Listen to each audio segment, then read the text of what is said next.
Baiklah, Assalamualaikum warahmatullahi wabarakatuh.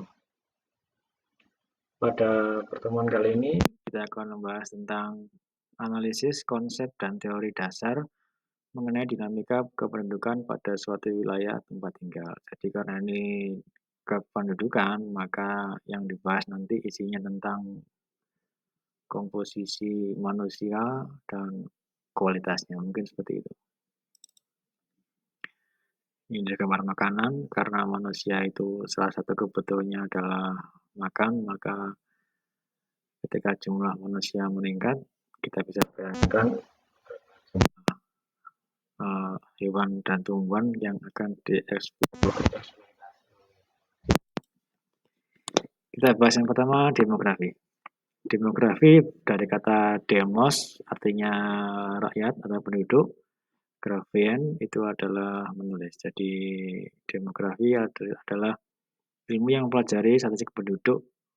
Yang dipelajari adalah komposisi penduduk, jadi usia sama jenis kelamin. Kemudian distribusi dalam satu itu ada berapa, dalam satu usia rentang tahun ada berapa jumlahnya. Kemudian kalau perubahan itu adalah pindah, jadi ada yang masuk, ada yang keluar. Komponen ada 5, kelahiran, kematian, pernikahan, migrasi, dan mobilitas. Kita bahas yang pertama dulu. Komposisi penduduk di sini ada SR atau sex ratio, intinya adalah jumlah perbandingan male atau laki-laki, F-nya female itu perempuan, dibagi dikali konstanta. Di sebelah kanan ada tabel SR Aceh misalkan. Di situ ada tertulis angka 100. Itu artinya adalah di setiap 100 laki-laki terdapat 100 perempuan. Itu kalau Aceh. Kalau kita lihat soal yang kiri, hasilnya ada 120, artinya di setiap 120 laki-laki terdapat 100 perempuan. Gitu kalau sebelah kiri. Kita cek lagi misalkan.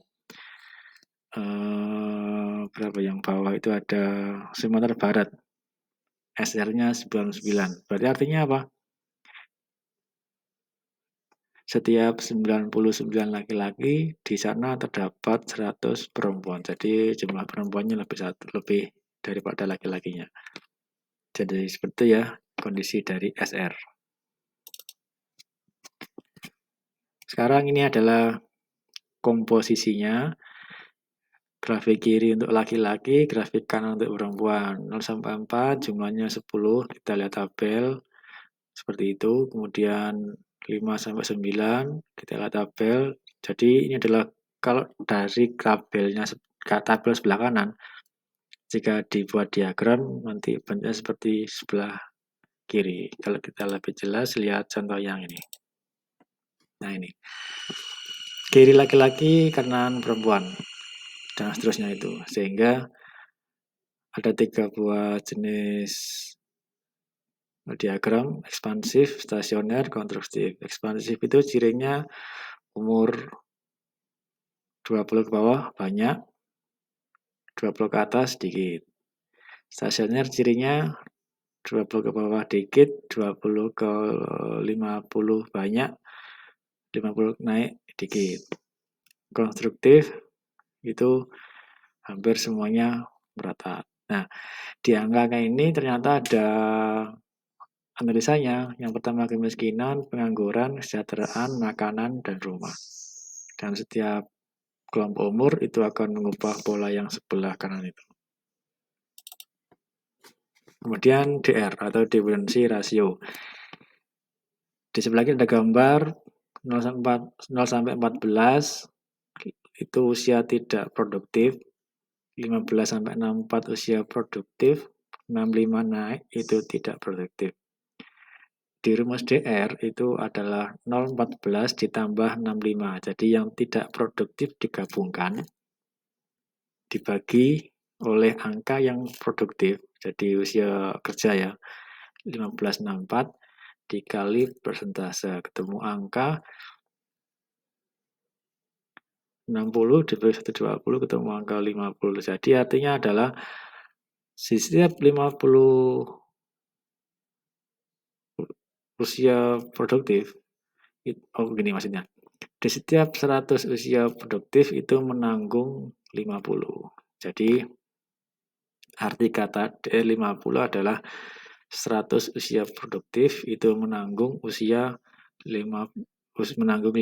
usia tidak produktif. Contoh, kalau gambarnya ada Kepulauan Bangka Belitung, angkanya 43 hasil DR-nya. Berarti artinya apa? Di setiap 100 usia produktif di Bangka Belitung itu yang ditanggung 43 yang tidak produktif. Contoh lagi, misalkan di Yogyakarta 40. Misalkan DR 40 artinya apa? Di setiap 100 usia produktif di Jakarta menanggung 40 usia tidak produktif. Jadi itu maksud dari DR atau dependency ratio. Kemudian GPR, growth birth rate, artinya kelahiran hidup dari tiap 1000 penduduk. Contoh, Aceh 19, ini dibuatkan saja, misalkan 19, artinya apa? Ada 19 kelahiran hidup dari tiap 1000 penduduk. Gampang nih ya CPR ya. Random lagi, misalkan Kalimantan Barat tahun 90, angkanya 21, artinya apa? Dari 1000 penduduk yang lahir 21, itu CPR atau angka kelahiran kasar. Nih, angka kelahiran menurut kelompok umur ASFR. Ini yang dilihat dua. Yang pertama adalah kelompok umurnya. Jadi kelompok umur digambar itu kan 25 sampai 29. Angkanya 351 pada daerah Sumatera Utara. Berarti artinya apa? Pada terdapat 351 angka kelahiran, angka itu ya, pada rentang umur 25 sampai 29 pada wilayah Sumatera Utara. Jadi ini fokusnya kedua. Ada fokus rentang umur dan jumlah kelahiran.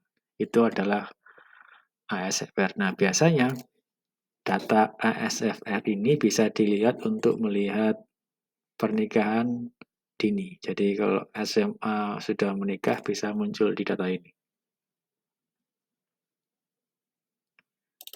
Selanjutnya CDR, Gross Death Rate. Di gambar lagi ada Aceh. Kodenya 19. Artinya apa? 19 kematian dari tiap 1000 tahun penduduk. Jadi ini kalau CPR sama, CDR, CPR sama. Kalau ini D itu death kematian, kalau tadi B itu birth artinya lahir. Jadi cara membaca datanya sama. Lagi sekarang ASDR, ini mirip-mirip sama ASFR. Jadi ada kelompok umur dan jumlah kematian. Di daerah Ponorogo, di kelompok umur 15 sampai 59, ternyata yang meninggal ada 3. Jadi itu adalah contoh dari ASDR. Kemudian migrasi. Migrasi ada dua, nasional lokal, internasional luar negeri.